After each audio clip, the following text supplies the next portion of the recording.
تو شام ہوتی، رات کا وقت ہوتا، ابو بکر صدیق رضی اللہ عنہ کے فرزند آتے، رات کے وقت میں بیٹھتے، ساری کارروائی سنا دیتے، صبح نکلنے سے پہلے وہ مکہ پہنچ جاتے اور ان کے پیچھے فوراً بکریوں کو ہانکتے ہوئے عامر بن فہیرہ آتے، عبداللہ بن ابو بکر کے قدموں بھی وہاں مٹائی جاتی، اور اسی طریقے سے مشرکین کو خبر تک نہ ہوتی کہ اللہ کے نبی صلی اللہ علیہ وسلم غار ثور میں موجود ہے، کوئی ایک آدمی بھی ہے جو آتا ہے جاتا ہے ساری چیزیں بتاتا ہے۔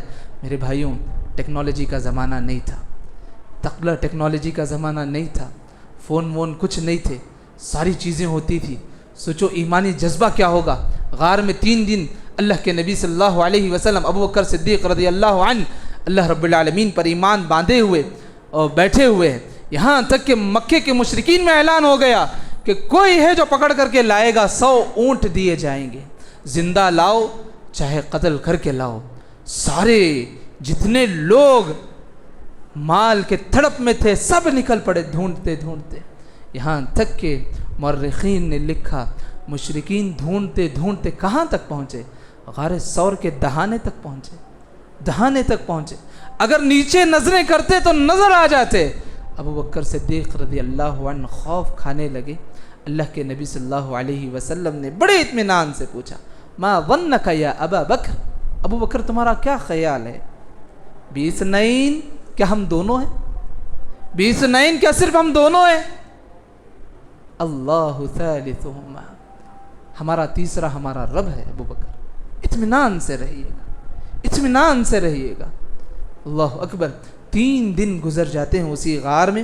3 دن کے بعد عبداللہ بن اریقط، جو ابھی اسلام قبول نہیں کیے تھے، اجرت پر تھا، انہوں نے جو ہے 2 اونٹنیاں رکھی ہوئی تھی، لے کر کے غار ثور پہنچے، اور پھر ایسے راستوں سے گزر ہوا مدینے کی طرف جو عام طور پر جو راستہ نہیں ہوتا ہے، لوگوں کو وہم گمان بھی نہیں جاتا، اس راستے سے جو ہے مدینے کی طرف جو ہے ہجرت شروع ہوا۔ پہنچتے، جہاں جہاں کہیں قبیلے ملتے وہاں اسلام کی دعوت دیتے، بعض قبائل میں میزبانی بھی ہوتی، بعض قبائل میں اسلام کی دعوت دے کر کے نکل جاتے، جہاں رکتے اسلام کی دعوت دیتے، کچھ دودھ پی لیتے، کچھ دودھ میسر ہو جاتا، بکریوں کا دودھ ہو، اونٹنی کا دودھ لے کر کے نکلتے رہتے۔ اسی دوران ایک بڑا عجیب و غریب واقعہ ہے، اللہ اکبر، ام معبد رضی اللہ عنہ کا کیا واقعہ ہے کہ وہ کہتی ہیں کہ ایک دن اسی دوران 2 صاحب آئے۔ کون 2 صاحب؟ اللہ کے نبی صلی اللہ علیہ وسلم، ابو بکر صدیق رضی اللہ عنہ۔ کہا کہ کہیں دودھ مل سکتا ہے؟ ام معبد نے کہا کہ میرے شوہر بکریوں کو لے کر کے یہاں سے بہت دور گئے ہوئے، ساری بکریاں وہاں چرنے کے لیے گئی ہیں۔ تو ام معبد نے ساتھ میں یہ بھی کہا ایک بیمار بکری پڑی ہوئی ہے۔ ابو بکر رضی اللہ عنہ سے کہا، ابو بکر صدیق رضی اللہ عنہ آئے اللہ کے نبی صلی اللہ علیہ وسلم کے پاس، کہا کہ ایسا ایسا مسئلہ ہے۔ اللہ کے نبی صلی اللہ علیہ وسلم نے کہا کہ وہ بکری کہاں ہے؟ کہا کہ فلاں جگہ پر ہے۔ گئے اللہ کے نبی صلی اللہ علیہ وسلم، وہ بیمار بکری جس کو پورے ریوڑ سے الگ کر دیا گیا بیماری کی وجہ سے، اللہ کے نبی صلی اللہ علیہ وسلم اپنے بدست اس بکری کا جو ہے دودھ نتھارنے لگے۔ بیمار تھی بکری، اللہ اکبر، دودھ اتنا نکلا الحمدللہ۔ پہلے تو اللہ کے نبی نے ام معبد کو دیا، پھر اس کے بعد ابو بکر صدیق رضی اللہ عنہ، پھر اس کے بعد اللہ کے نبی صلی اللہ علیہ وسلم خود سیریاب ہوئے، پھر اللہ کے نبی صلی اللہ علیہ وسلم کچھ دودھ بچا کر کے کہنے لگے آپ کے شوہر آئے تو اس کو عطا کر دینا۔ یہ کہہ کر کے وہاں سے نکل گئے۔ ابو معبد آتے ہیں، ان کے شوہر آتے ہیں، پوچھتے ہیں کیا ماجرا ہے، سارا واقعہ سناتے ہیں۔ اللہ اکبر، ابو معبد چلاتے ہوئے مکے کی گلیوں تک پہنچتے ہیں، یہ نعرہ لگاتے ہیں کہ جس آدمی کا ہم منتظر کرتے تھے وہ آدمی آج آ چکا ہے، بڑی خوش نصیبی ہے جس کی بدولت میرے گھر میں میزبانی ہوئی ہے، میں اس پر ایمان لاتا ہوں، اس کے طریقے کو مانتا ہوں۔ پورے مکے کی گلیوں میں اعلان کرنے لگے۔ یہاں بھنک لگ گئی کہ یہاں سے اس راستے سے گزرے ہوئے ہیں۔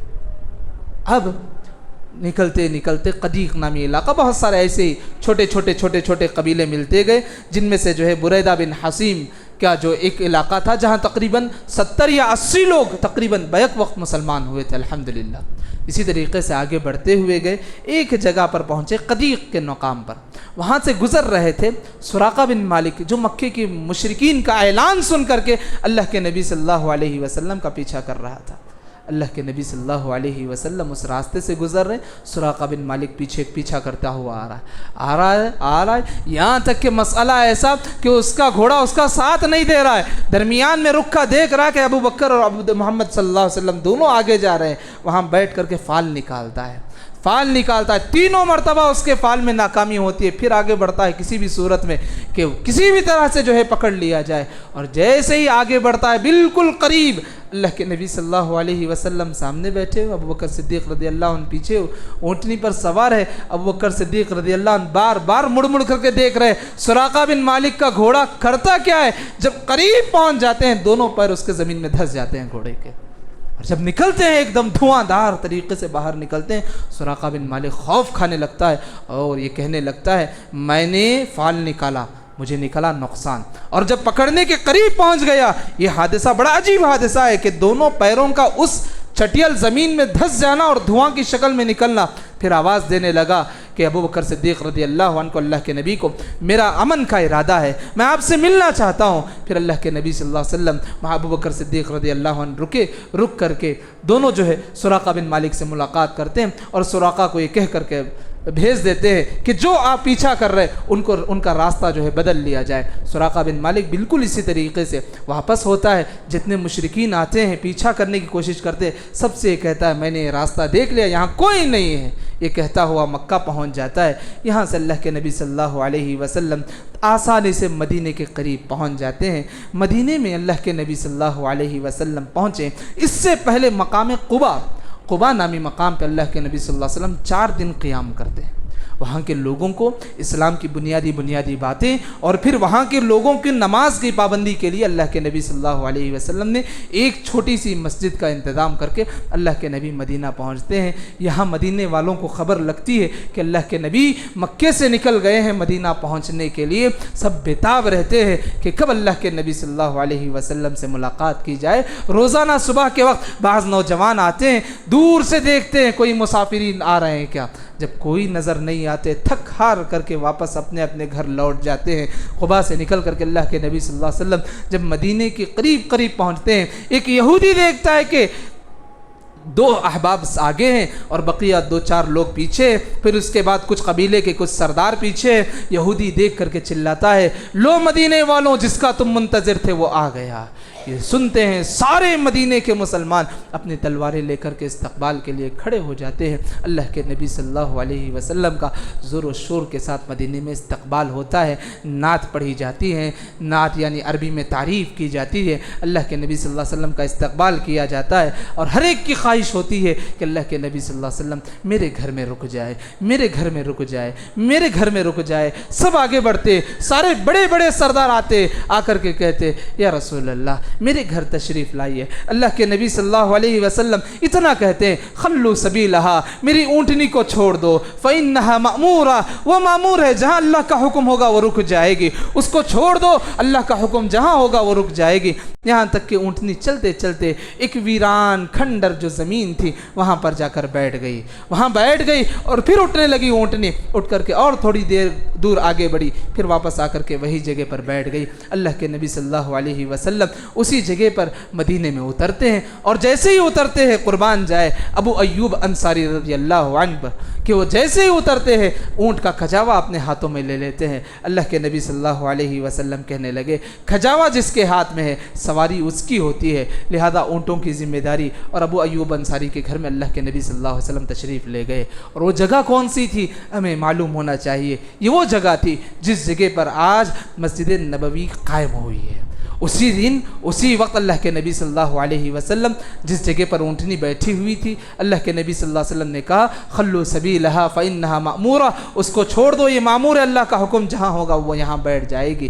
یہ دوران اللہ کے نبی صلی اللہ علیہ وسلم مکے سے نکل کر کے مدینہ پہنچتے ہیں۔ مدینہ پہنچنے کے بعد اللہ کے نبی صلی اللہ علیہ وسلم مدینے میں اسلامی نظام جو قائم ہونا تھا اس کے لیے سب سے پہلا اقدام جو کرتے ہیں وہ مسجد نبوی کی بنیادیں ہیں۔ مسجد نبوی کی بنیادیں ہیں۔ وہ جگہ خریدی جاتی ہے باقاعدہ طور پر، 2 یتیم بچوں کی جگہ تھی، خریدی جاتی ہے، باریک باریک جھاڑیاں اٹھی ہوئی تھی، اس کے اطراف میں پرانے جو مشرکین تھے ان کی قبریں تھیں، سارا کھود کر کے نکالا گیا، پوری جگہ صاف کی گئی، 2 ہاتھ گہرائی تک جو ہے کھودا گیا، یعنی جو اب ہم کہتے ہیں پایا ڈالنا، تو 2 ہاتھ کھودا گیا، کھود کر کے پھر جو ہے کچی اینٹیں پتھر کے ذریعے سے جو ہے مسجد کی عمارتیں کھڑائی گئی، کھجور کے جو ہے شہتیر لگائے گئے، چھت بھی کھجور کے پتوں کا۔ دیکھو کس طریقے سے نظام اسلامی کے لیے پہلی بنیاد مسجد کی ہوتی ہے میرے بھائی، کس طریقے سے اسلامی بنیاد کی پہلی چیز، دیکھو نظام پورا نظام آ رہا ہے لیکن پہلا جو اقدام ہے اللہ کے نبی صلی اللہ علیہ وسلم نے مسجد سے کیا۔ میرے بھائیوں کچھ کہو یا نہ کہو، جو آدمی یہ خواب دیکھتا ہے کہ اسلام میں رہنا ہے، اسلام میں جینا ہے، یاد رکھو اسلام سڑکوں اور بازاروں پر نہیں ہے، اللہ کے گھر میں ملتا ہے۔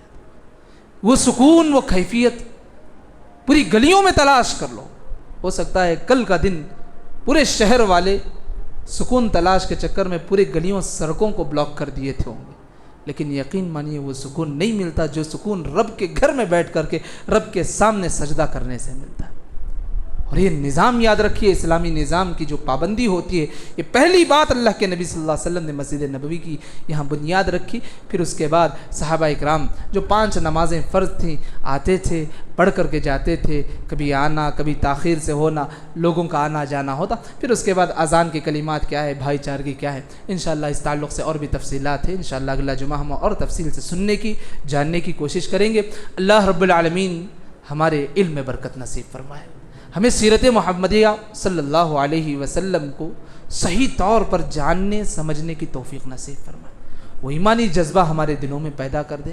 اللہ رب العالمین کو توحید کو ماننے والا دل بنا دے، اللہ کو یاد کرنے والی زبان رکھ دے، شکر گزاری ادا کرنے والا دل اللہ ہمیں نصیب فرما دے، آمین یا رب العالمین۔ بارک اللہ لنا ولکم فی القرآن العظیم ونفعناکم بالآیات والذکر الحکیم، انہ تعالی جواد کریم ملک بر رؤوف ورب حلیم۔